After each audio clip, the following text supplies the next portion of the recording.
Halo Bang Rocky, apa kabar? Kita ketemu lagi dan kita ngobrol. Ini soal OTT Kepala Basarnas ya. Basarnas yang sebenarnya kepala OTT-nya kepala Basarnas jadi tersangka ya, tapi dia tidak langsung di OTT.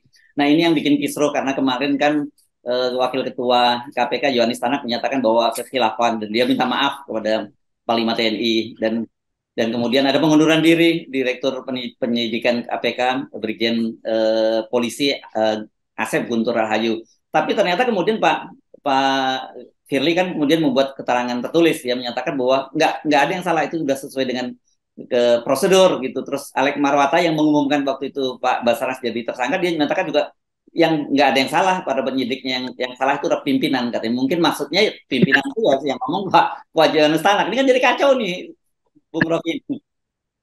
Ya memang secara prosedur ya OTT itu nggak mungkin nunggu TNI dong, gimana? Namanya OTT itu. Jadi momentum itu benar ditangkap itu OTT namanya kan. Nggak mungkin OTT kalau kita koordinasi keburu kabur dia tuh. Jadi Yes. momentum itu yang benar tuh. Sekarang yang jadi masalah tuh kenapa minta maaf kan? Berarti ada Ya. salah prosedur. Di mana prosedur itu salah? Kan itu yang kita mau cari itu. Dan orang ingatkan ada semacam MOU konektivitas itu. Jadi mungkin di sounding aja kan kita lagi ngincer, tetapi nggak perlu OTT itu dipersoalkan oleh Panglima TNI. Tapi setelah itu mungkin Panglima merasa kok nggak diberitahu ya bahwa eh, POM itu juga harusnya siap-siap untuk memantau. Kira-kira itu aja kan. Jadi Ya. ini prosedur yang ya kalau kita lihat makronya, memang semua kejahatan di wilayah sipil itu ya itu harusnya wilayah peradilan umum kan, nggak boleh militer Ya. ikut-ikut situ kan militer hanya boleh kalau itu terlibat dalam isu kemiliteran. Ini kan bukan isu kemiliteran, jadi kita klarifikasi dulu itu tuh.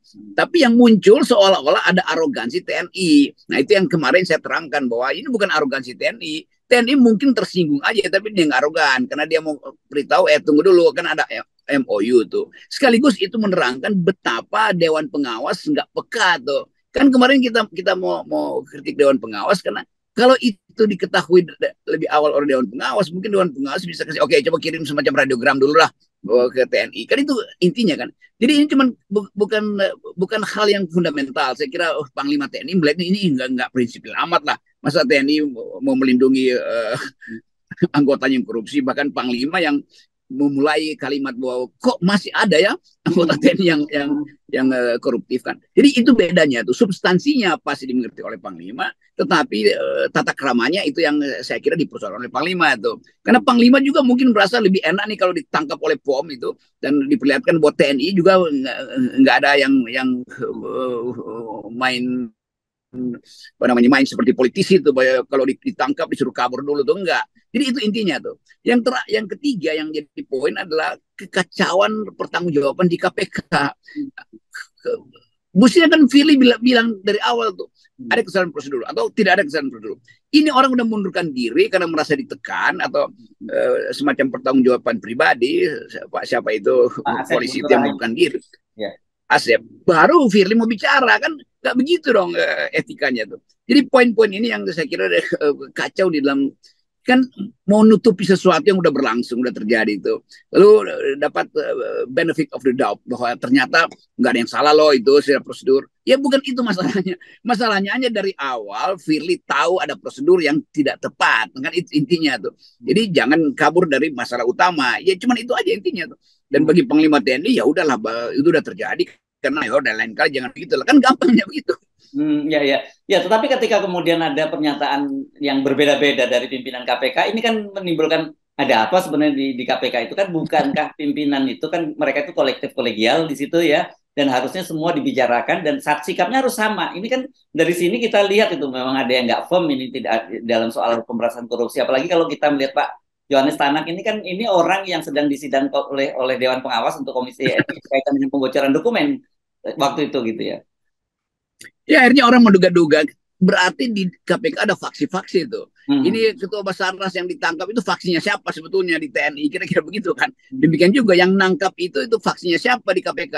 Jadi kecurigaan publik akhirnya berlangsung di situ. Kalau begitu ada yang nelpon dong untuk mengatakan ini melanggar prosedur. Jadi hal yang non legal akhirnya bekerja di situ. Padahal fakta dasarnya adalah OTT, selesai masalah di situ tuh. Hmm. Yang ditangkap siapa? Ya kita tahu dia adalah orang yang ditangkap OTT itu nggak usah dipersoalkan siapa dia tuh, kan dia subjek yang tertangkap tangan itu. Belakangan baru mungkin dipertanyakan, kok ini TNI kan. Tetapi menangkap orang OTT itu nggak boleh didasarkan karena dia Basarnas maka jangan di OTT, nggak bisa begitu. Tetapi setelah itu berlangsunglah prosedur bahwa oke, kita yang udah diincar ya diberitahu pada POM ABRI, kan lebih gampang begitu. Ini cuma pemberitahuan kecil. Nah, arogansi dari KPK itu menunggang pada semacam isu bahwa ini supremasi sipil. Itu kita juga ngerti. Kalau supremasi sipil, bahkan sipil menuntut supaya orang-orang sipil juga itu ditangkap dulu tuh. Kan banyak orang sipil yang pejabat koruptor itu dibiarin oleh KPK kan masih berada di mana-mana. Jadi orang akan bandingkan sebetulnya tuh apa yang dimaksud dengan civilian value. Dengan orang sipil aja Anda nggak berani tangkap kok, apalagi dengan orang militer. Artinya berbalik begitu kan. Nah, kita mau luruskan poin-poin itu. Jadi prinsip pertama adalah itu OTT. Jadi udah ditangkap dulu karena itu momentum itu. Yang kedua ada MOU, ada. Kalau nggak ada MOU, Panglima pasti nggak, atau semacam MOU verbal ada itu. Ya sopan santun antar institusi misalnya itu. Ya tentu Panglima nggak akan bereaksi itu. Tapi Panglima juga mengerti bahwa memang nggak boleh anggota militer itu melakukan korupsi itu. Apalagi di dalam situasi institusi yang melakukan korupsi itulah institusi yang sangat peka terhadap kemanusiaan tuh, yaitu Basarnas kan.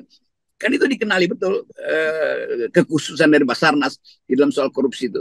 Jadi kira-kira itu masalahnya tuh.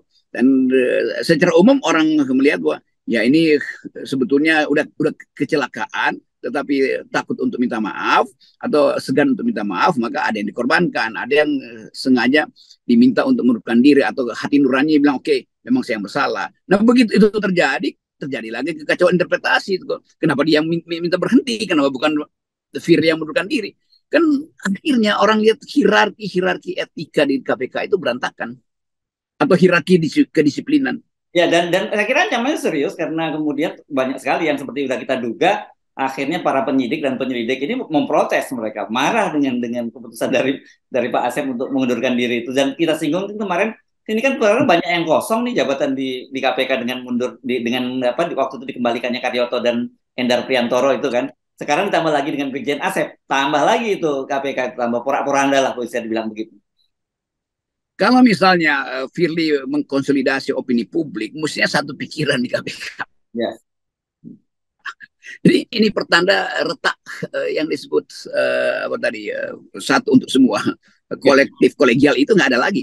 Jadi intinya kalau nggak ada kolektif kolegial, siapa yang bertanggung jawab tuh? Ya ketua KPK yang mesti terangkan itu bahwa keeratan profesionalismenya nggak ada lagi di situ tuh. Siapa lagi? Ya Dewas sebetulnya. Dewas jangan jadi kambing conge aja untuk nguping-nguping hal yang diisu-isukan oleh netizen atau oleh para jurnalis atau oleh para kritisi sosial kan, intinya begitu kan. Jadi nggak ada suara sebetulnya yang masih bisa dipercaya dari KPK, itu dasarnya tuh. Ya.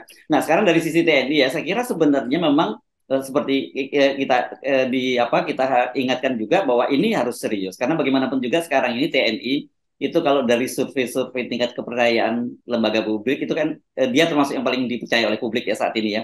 Dan saya kira ini menjadi momentum juga untuk menunjukkan bahwa ya memang TNI itu pantas dipercaya oleh publik. Kenapa? Karena ini saya membaca ini peringatan dari Wakil Ketua MPR di P3 ya, yang mengingatkan bahwa jangan sampai kasusnya seperti terulang kasus korupsi pengadaan helikopter. Karena pada waktu itu KPK juga menangani ini dan kemudian diambil alih oleh TNI dan sampai sekarang kasusnya nggak jelas. Gitu.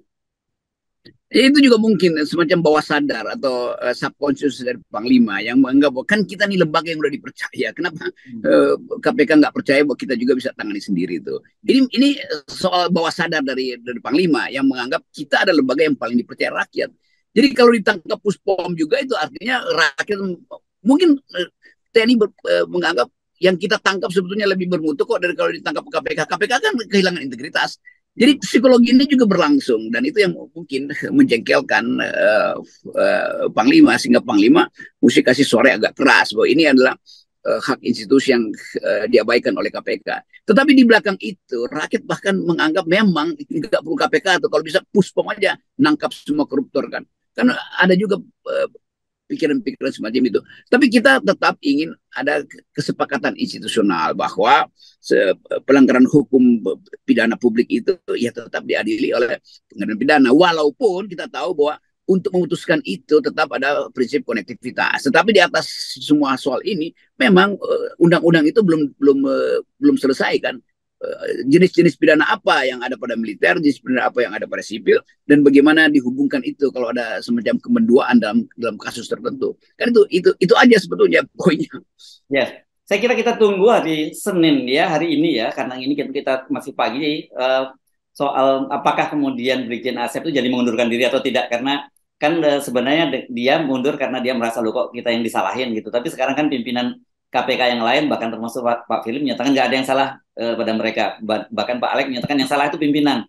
Walaupun tidak menyebut nama Pak Yohanis Tanak, ini pasti yang dimaksud adalah Pak Yohanis Tanak kan, dengan itu karena yang minta maaf pada waktu itu Pak Yohanis Tanak. Ya karena itu Pak Philip mesti datang mengatakan bahwa saya ambil alih semua kasus, semua isu ini. Nggak ada yang salah dan sudah ngomong dengan Panglima TNI, nggak udah clear. Yang salah adalah si ini itu. Dan Philip mungkin bisa katakan oke, mereka yang harus bertanggung jawab tuh. Karena kenapa? Karena saya udah briefing mereka, tapi mereka tetap mendua di dalam pelaksanaan. Dan orang yang mengundurkan diri jadi bingung, oh dia udah mengundurkan diri karena dianggap dia bersalah atau mengambil tanggung jawab kesalahan itu, ternyata dia nggak salah gitu. Lalu dia bingung lagi nih mau bagaimana, masa udah mengundurkan diri terus memajukan diri lagi kan. Jadi tetap Firly mesti datang secara ketat bahwa perbedaan pendapat di dalam KPK disebabkan karena ketua KPK tidak secara tegas menentukan sikap atau status pada waktu dimulai OTT. Kan itu aja sebetulnya tuh. Jadi itu bisa clear dengan cepat tuh, supaya nggak ada semacam ya kecemburuan seolah-olah TNI arogan dan nanti KPK playing victim lalu minta belas kasihan rakyat lagi. Udah nggak ada itu. Rakyat menganggap KPK dari awal integritasnya udah hilang. Sebaliknya, rakyat menganggap integritas TNI itu yang paling tinggi. Kan cuma itu sebetulnya headline-nya tuh. Tinggal soal ya oke, ya ada semacam gentleman agreement di antara dua pimpinan ini, lalu datang ke publik dan terangkan kepada publik. Bikinnya komisi bersama antara Panglima TNI dan Firly. Tetapi harus ada dalam kejujuran tuh, bahwa kesalahan adalah sifatnya substansial atau sekedar sifatnya prosedural kan. Soal-soal semacam itu yang mudah aja kan diselesaikan. Yes, oke. Baik, Bung Rocky. Terima kasih, Bung Rocky. Tetap salam. Yes, oke. Thank you.